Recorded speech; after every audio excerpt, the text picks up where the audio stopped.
자존심이 아니라 자존감을 세우라라는 제목으로 하나님의 말씀 나누도록 하겠습니다. 어두움이 짙게 깔린 어느 날 밤이었습니다. 파리의 센느강 위에 한 남자가 깊은 고뇌에 빠져서 이렇게 서 있었습니다. 그리고 이윽고 이 남자는 센느강 위에 자신의 몸을 띄얹고 자살을 하게 됩니다.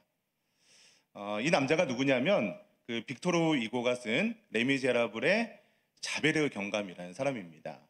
여러분, 이 자베르 경감은 평생 장발장을 쫓기 위해서 일평생을 바쳤던 사람이었습니다.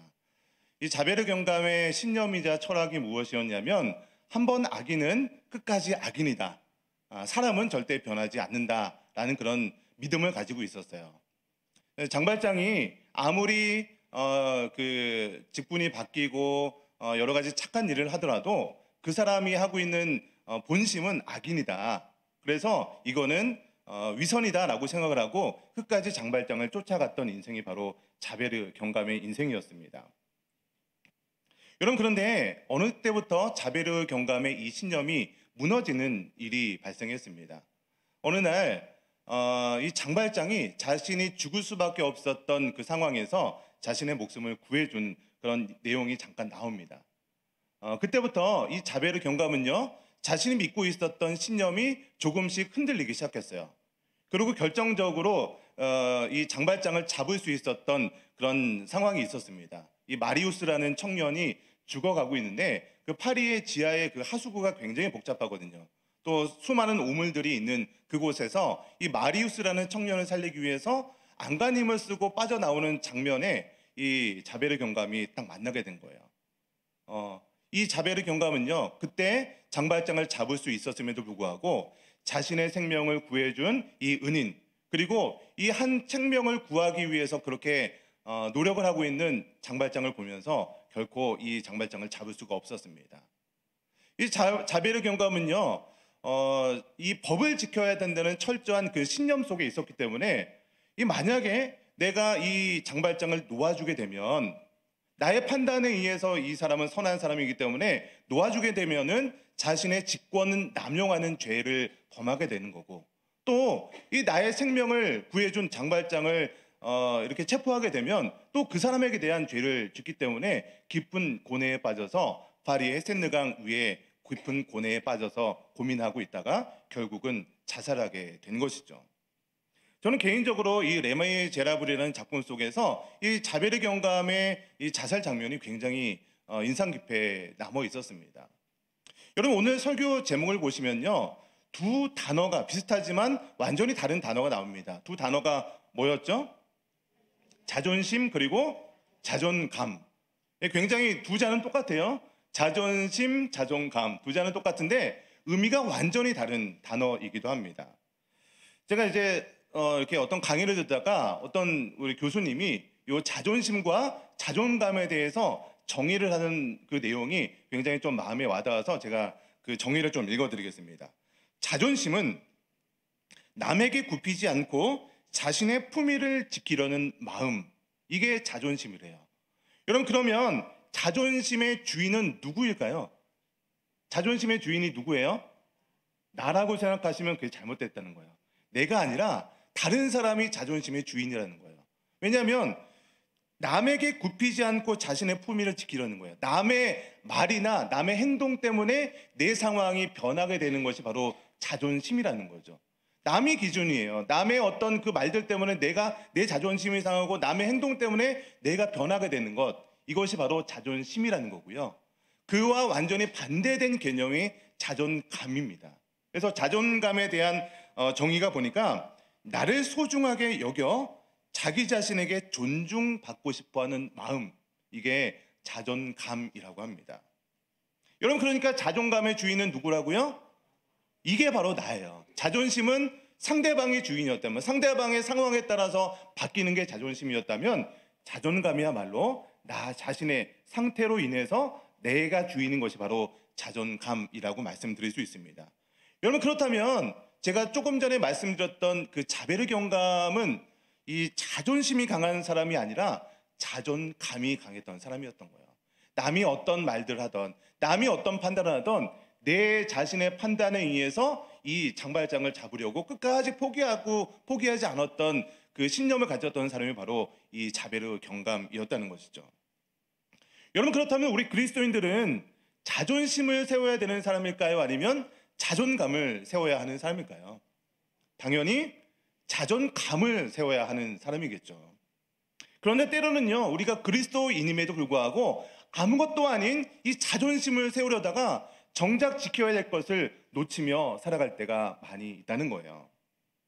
하나님께서는요, 저와 여러분에게 자존심을 세우는 것이 아니라 자존감이 세워서 하나님께 높게 쓰임받기를 원하시는 줄 믿습니다.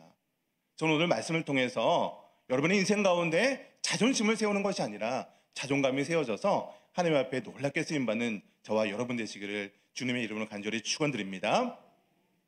여러분, 오늘 본문 말씀을 보시면 이 자존감이 아니라 자존심을 세우는 몇 명의 부류가 나옵니다. 이 첫 번째 부류는요, 왕의 신하들입니다. 우리 본문 2절 말씀을 다시 한번 읽어보도록 하겠습니다. 우리 본문 2절입니다. 시작. 대궐문에 있는 왕의 모든 신하들이 다 왕의 명령대로 하만에게 꿇어 절하되 모르드게는 꿇지도 아니하고 절하지도 아니하니.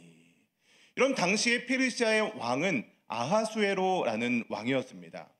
그런데 이 왕이요, 하만이라는 사람의 지위를 높여준 거예요. 그래서 다른 어떤 신하들보다 위에 있게 하고요, 위에 있게 한 것뿐만 아니라 다른 모든 신하들이 하만이 딱 나타나기만 하면 그에게 무릎 꿇고 절하는 것을 명령으로 만들어 버렸던 거예요. 그래서 2절을 보니까 그 모든 하만을 보면 무릎 꿇고 명령을 했는데 왕의 신하들이 그 명령대로 하만을 보면 무릎 꿇고 다 절을 했던 것이죠. 그런데 한 사람만 이 하만이 나타나도 무릎 꿇지도 않고 절하지도 않았는데 그 사람이 바로 모르드게라는 사람이었습니다. 이 모르드게의 행동을 보고 왕의 신하들이 어떤 행동을 했을까요? 우리 3절 말씀을 같이 읽어보겠습니다. 3절입니다. 시작. 대궐문에 있는 왕의 신하들이 모르드게에게 이르되 너는 어찌하여 왕의 명령을 거역하느냐 하고. 남들은 다 왕의 명령대로 절을 하는데 너는 왜 왕의 명령대로 절을 하지 않느냐라고 이 모르드게를 지금 나무라고 있는 것이죠. 4절에 보시면 너도 왕에게 절을 하라고 날마다 권했다라고 기록을 하고 있습니다. 여러분, 근데 왕의 신하들은 왜 이렇게 모르드게에게 이런 말과 행동을 했을까요? 왕의 신하들이요, 한마디로 말씀드리면 자존심이 상한 거예요. 왕의 신하들 입장에서 한번 생각해 보세요. 여러분, 당시에 페르시아 왕국의 대궐의 왕의 신하라고 한다면 지위가 어느 정도의 지위일까요? 나름대로 굉장히 높은 지위에 있었을 거예요. 우리 대한민국을 한다면 국회의원이나 어떤 장관 혹은 국장급의 어떤 그런 공무원 정도 되지 않을까 싶습니다. 그러니까 나름 프라이드가 있고 나름 자존심이 있었던 사람이에요. 그런데 왕이 하만의 지위를 다른 대신들보다 또 높은 위에 올려놓은 거예요. 그리고 하만이 나타나기만 하면 무릎 꿇고 절해라, 이렇게 명령했던 거죠. 여러분, 다른 왕의 신하들 입장에서 하만에게 절을 하고 싶었을까요? 안 하고 싶었을까요? 저 같아도 안 하고 싶을 거예요. 저 하만은 뭘 그렇게 잘했길래 왕한테 잘 보여가지고. 오늘 성경 본문에는요, 하만이 무엇 때문에 다른 대신들보다 높은 지위에 올려져 있는지 그 이유에 대해서는 나오지 않습니다. 그냥 그저 하만의 지위를 왕이 높였기 때문에, 그 명령 때문에 그냥 다른 대신들도 나도 하기 싫지만 명령이기 때문에 그냥 했던 거예요. 하기 싫은 거를 나는 하고 싶지 않은 것을 하고 있는데, 저 모르드게라는 사람도 동일하게 왕의 신하였거든요. 근데 나는 하고 싶지 않은 걸 하고 있는데 저 모르드게는 그것을 안 하는 거예요. 그러니까 아니, 나는 이렇게 안 하고 싶은 걸 하고 있는데 저 사람은 안 하니까 자존심이 상하는 거예요. 넌 뭔데 왜 안 하냐? 넌 뭔데 무슨 똥배짱인데? 그러면서 그 하만에게 모르드게가 보니까 절하고 있지 않습니다 라고 이야기를 하고 있는 것이죠. 그래서 왕의 신하들이 어떤 행동을 했습니까? 우리 4절 말씀을 보도록 하겠습니다. 시작. 날마다 권하되 모르드게가 듣지 아니하고 자기는 유다인임을 알렸더니 그들이 모르드게의 일이 어찌 되나 보고자 하여 하만에게 전하였더라. 그러니까 한마디로 자기들도 하기 싫은 절인데 모르드게만 안 하고 있으니까 자존심이 상했던 거예요. 여러분, 사실 왕의 신하들이요, 왕의 법을 지켜야 된다라는 어떤 준법 정신이 강해서 하만에게 이렇게 고자질한 것이 아니에요. 나도 하기 싫은데 넌 뭔데 안 하고 있냐, 그 꼴 보기 싫어서 지금 하만한테 고자질을 하고 있었다는 것이죠. 여러분, 그런데 이러한 일들이요, 오늘 본문에만 일어나고 있는 것이 아니라 여러분의 삶 속에도 종종 일어나고 있는 일이라는 거예요. 여러분, 직장 생활하시면서 혹은 사업장에서 혹은 가정에서 뭐 가족들 간에 이런 일들도 비일비재하게 일어나고 있습니다. 나는 원래 하고 싶지 않은 일인데 어쩔 수 없이 하고 있는 일들, 뭐가 있을까요? 제가 하나 좀 결정적인 예를 몇 가지 좀 들어보겠습니다. 명절이 되면 우리 여자분들이 많으신데요, 며느리시겠죠? 주로 대부분 시댁에 가서 명절 음식을 하는 것, 설거지 막 잔뜩 쌓여 있는 것, 음식 준비하는 것, 여러분 마음에 우러나와서 막 이렇게 하시고 싶으십니까? 네, 네, 우리 안수능 권사님은 네, 그런 줄 믿습니다. 그런데 아닌 경우도 있잖아요. 원래 마음은 그랬는데 매년마다 하고 있다 보니까, 아니 아침상 차렸는데 조금 설거지하고 치우다 보니까 점심상 차려야 돼. 점심상 차리고 치우다 보니까 간식 내어야 돼요. 과일 깎아야 돼요. 조금 치우다 보니까 저녁 차려야 돼요. 여러분, 누가 이런 거 좋아하겠습니까? 나도 하기 싫은 거예요. 근데 그거를 명절이기 때문에, 시부모님이기 때문에 억지로 하고 있어요. 근데 그 집에 며느리가 3명이에요. 마지, 둘째, 막내 있는데 막내 며느리만 어디 뭐 여행 갔다 늦게 온다고 하는 거예요. 여러분 마음이 어떻겠습니까? 막내 며느리가 이뻐 죽겠죠? 나도 하기 싫은 거 억지로 하고 있는데 막내 며느리가 안 하고 있으면 어떤 마음이 들겠냐는 거예요. 지금 왕의 신하들의 마음이 이와 같다는 거죠. 이해 동감이 되십니까?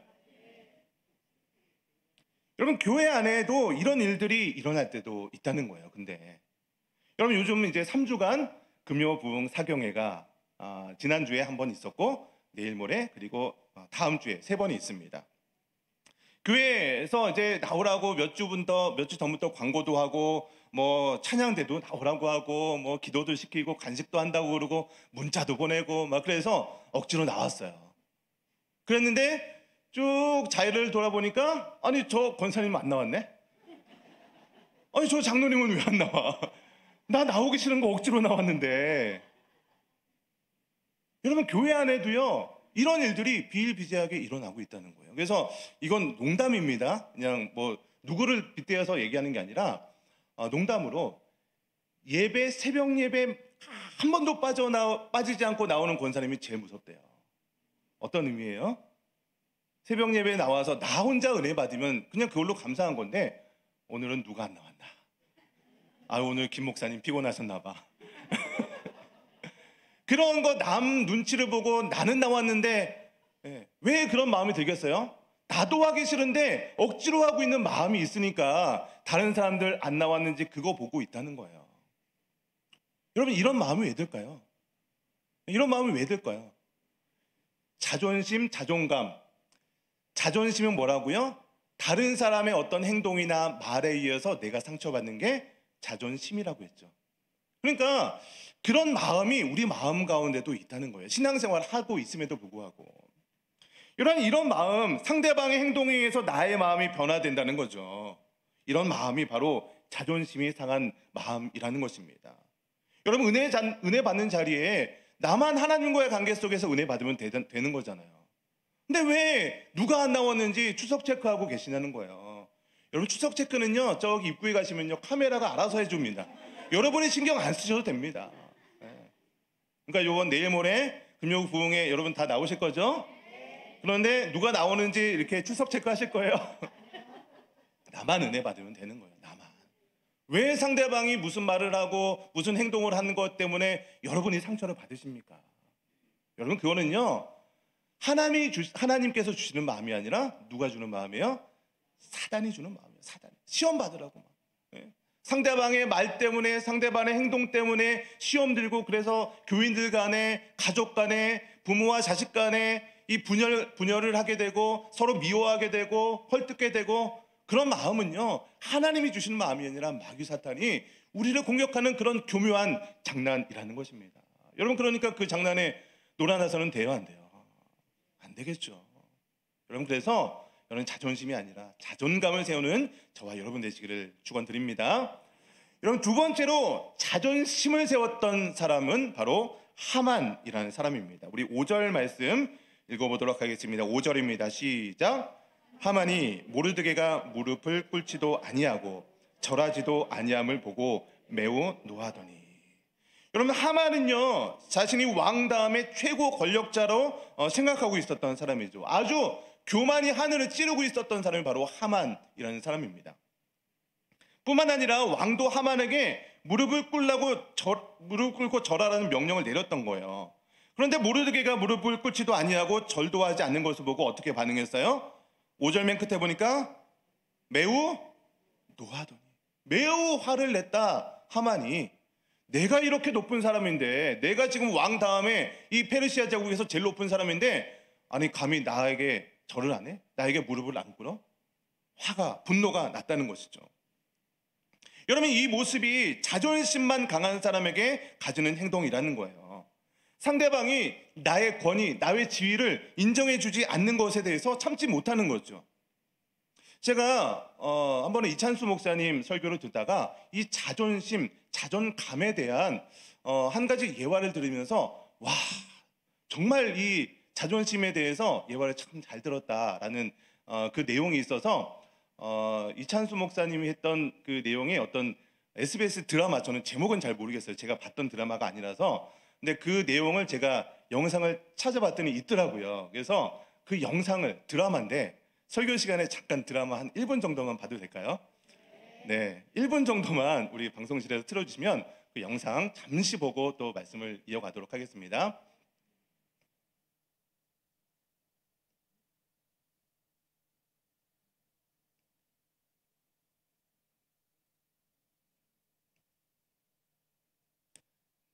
네, 열심히 준비하고 계십니다. 네.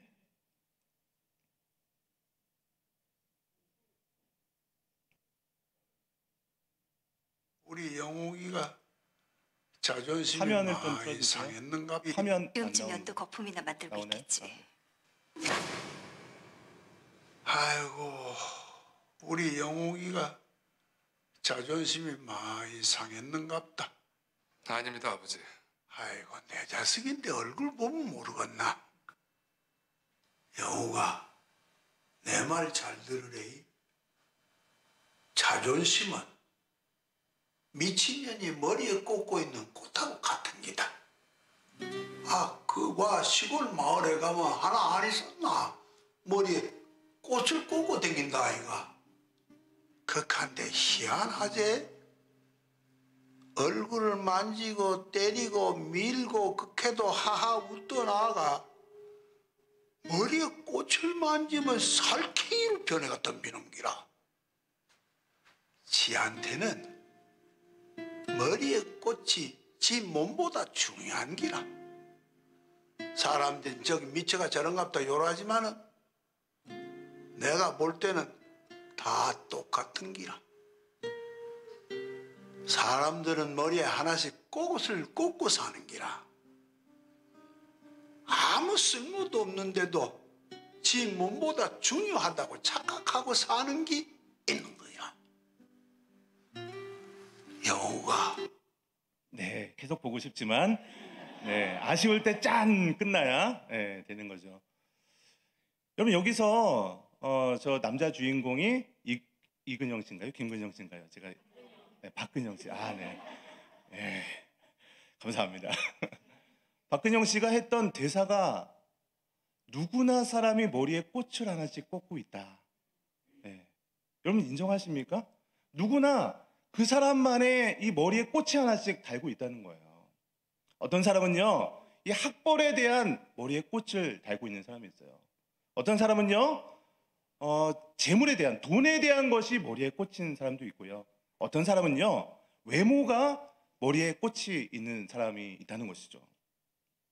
다른 것은 다 참아도 내가 꽂고 있는 그 머리에 꽃을 건들기만 하면 그 사람이 분노를 참지 못하는 그런 상황이 발생한다는 것입니다. 또 하나의 예를 들어보겠습니다. 정말 똑똑한 아이가 있습니다. 근데 그 똑똑한 아이가 내가 똑똑하다는 것도 알고 있어요. 근데 그 똑똑한 아이에게 어떤 사람이 지나가다가 아유 저 멍청한 놈 이렇게 얘기를 했으면 그 똑똑한 것을 알고 있는 그 똑똑한 아이는 기분이 나쁠까요? 난 똑똑하다니까요. 똑똑한 거를 나도 알고 있어. 나는 부족한 것이 전혀 없는데 어떤 사람이 지나가다가 갑자기 아유 저 멍청한 놈 이렇게 얘기를 했어요. 물론 잠깐 기분 나쁠 수는 있겠지만 나쁠 수도 있어요. 틀린 건 아닌데 그래도 아 저 사람이 나에 대해서 뭔가 잘 모르고 있구나 라고 생각할 것 같아요. 근데 정말로 멍청한 애가 있어요. 내가 멍청한 거를 나도 알고 있어. 근데 어떤 사람이 지나가다가 에이 저 멍청한 놈 그러면요 살쾡이로 변하는 거예요. 정말로. 여러분 이렇다는 거예요. 저는 개인적으로 제 나이 평균 남성들에 비해서 머리숱이 약간 뭐 알고 계신가 봐요. 저는 기분이 안 나빠요. 왜냐하면 저는 제가 보이지가 않거든요. 저는 제가 거울을 보거나 사진만 안 보면 제 머리숱이 어떻다는 것은 저는 하나도 불편하지가 않아요. 그래서 어떤 분들이 다른 분들이 저에 대해서 뭐 머리숱이 어쩌고 그런 얘기 별로 안 하긴 하지만 그렇다 하더라도 머리숱이 저를 뭐 이렇게 평가하는 건 아니잖아요. 그래서 저는 그 머리숱에 대해서 전혀 불편하지 않습니다. 하나님이 뭐 가져가시면 가져가시는 거고 제가 사역하는데 전혀 불편함이 없습니다. 사는데도 전혀 불편함이 없고요. 샴푸도 적게 들어요.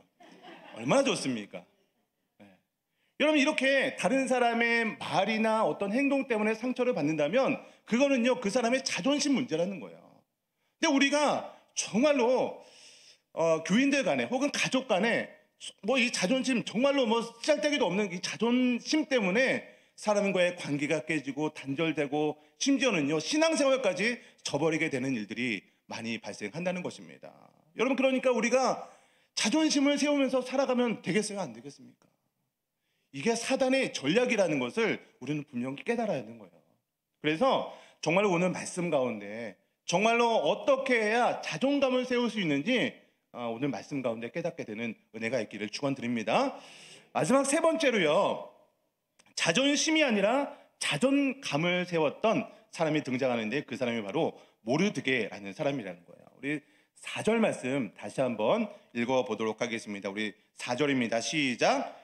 날마다 권하되 모르드게가 듣지 아니하고 자기는 유다임임을 알렸더니 그들이 모르드게의 일이 어찌 되나 보고자 하여 하만에게 전하였더라.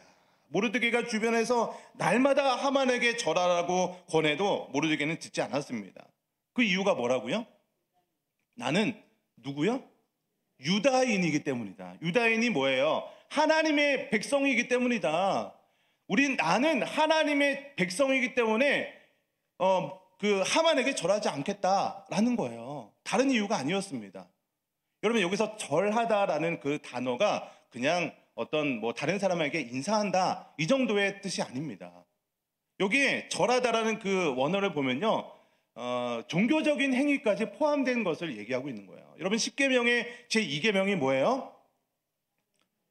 나 외에 다른 우상을 만들지 말고 거기에 절하지도 말고 섬기지 말라. 그것이 2계명이잖아요. 그러니까 이 모르드게는요 하만에게 절하고 무릎 꿇고 하는 것이 나는 하나님 위에는 절대로 절하지 않겠다라는 그 계명 이것을 지키기 위해서 이 종교적인 정체성을 지키기 위해서 모르드게는 하만에게 절하지 않았다는 것입니다. 여러분 그러니까 모르드게는요 자기 자신이 누구인지 이 명확하게 자신의 정체성을 분명히 깨달았다는 것이죠. 여러분 자존심이 아니라 자존감을 세우기 위한 비결이 바로 여기에 있다는 것입니다. 하나님 앞에서 나 자신이 누구인지 명확하게 깨달아야 한다는 것이에요.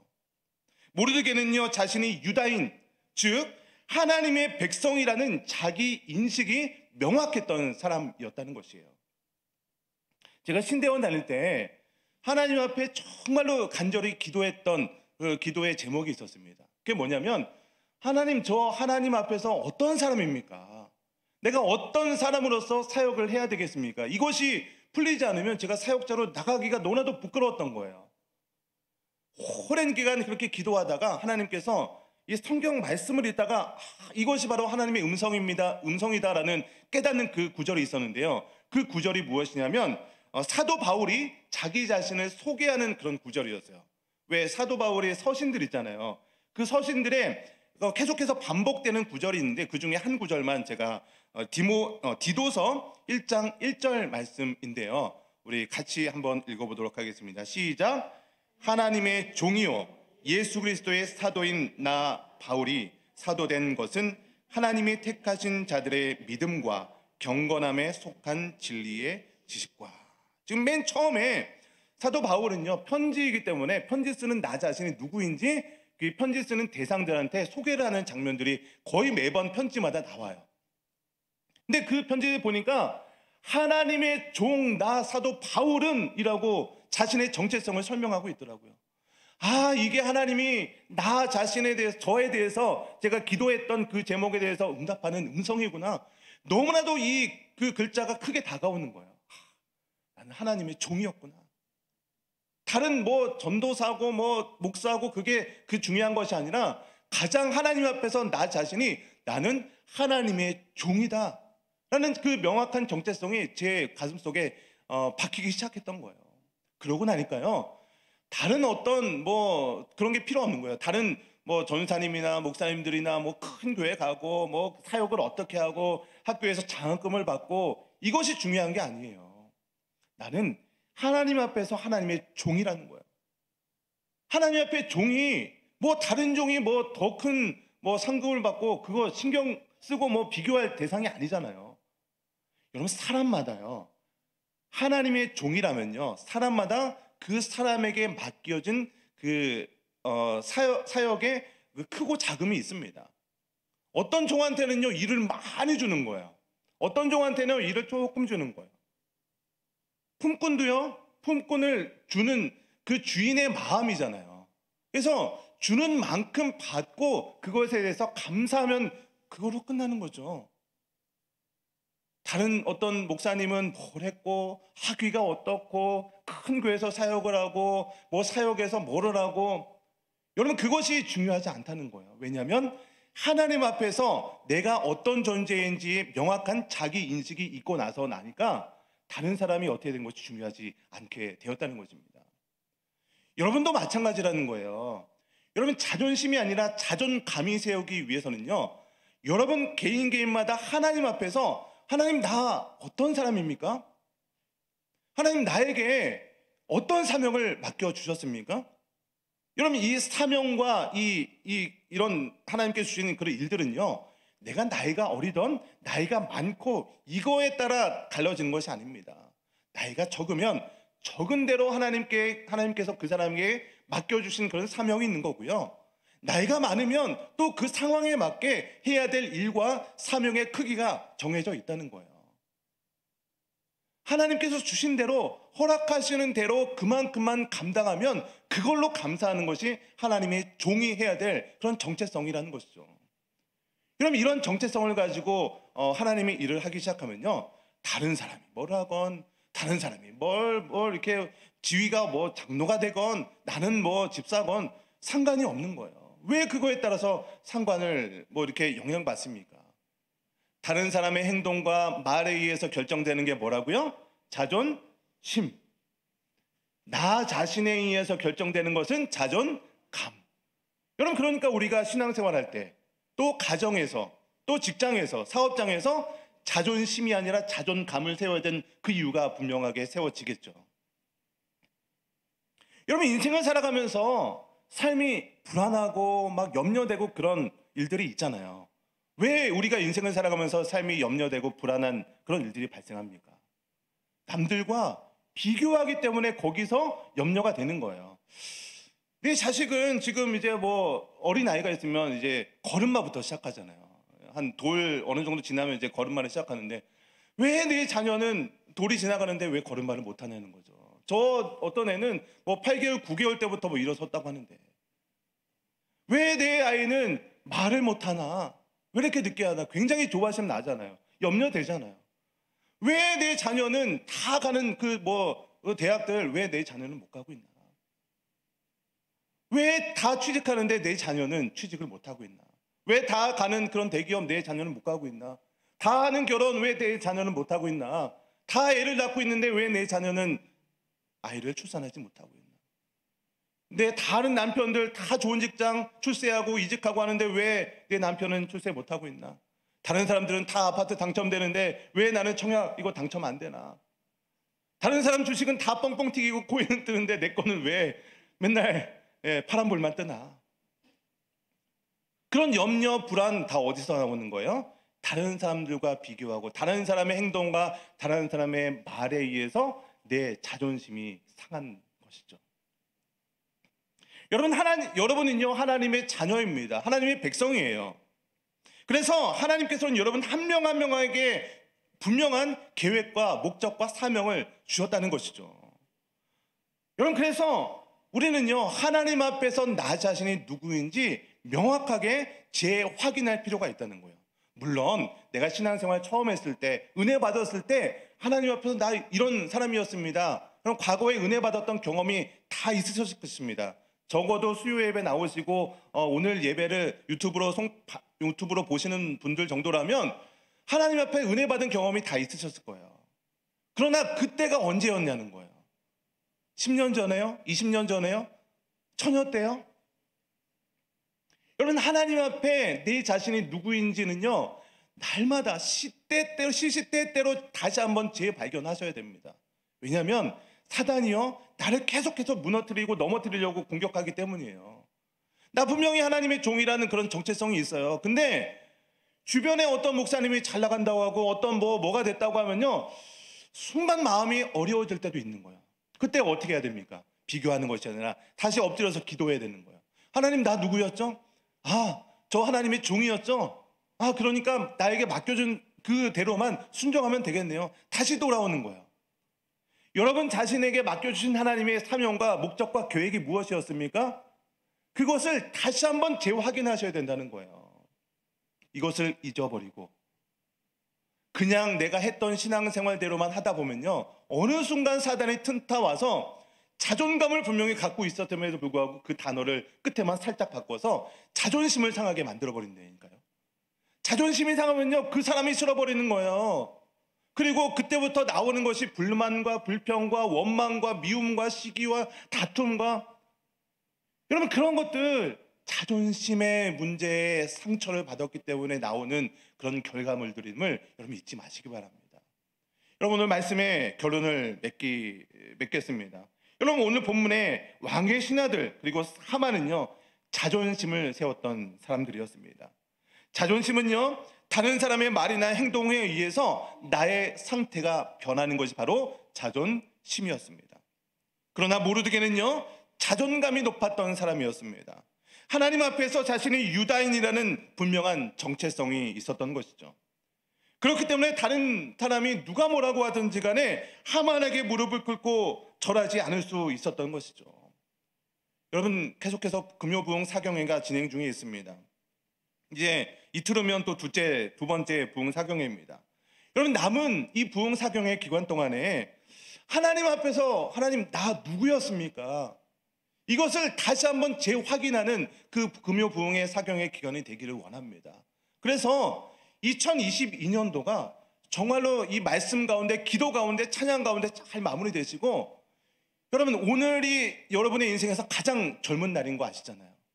남은 여생 하나님 앞에 놀랍게 쓰임받는 인생 되셔야 되잖아요. 그런 인생 되기 위해서는요 자존심 때문에 상처받고 원망하고 그럴 시간이 없는 거예요.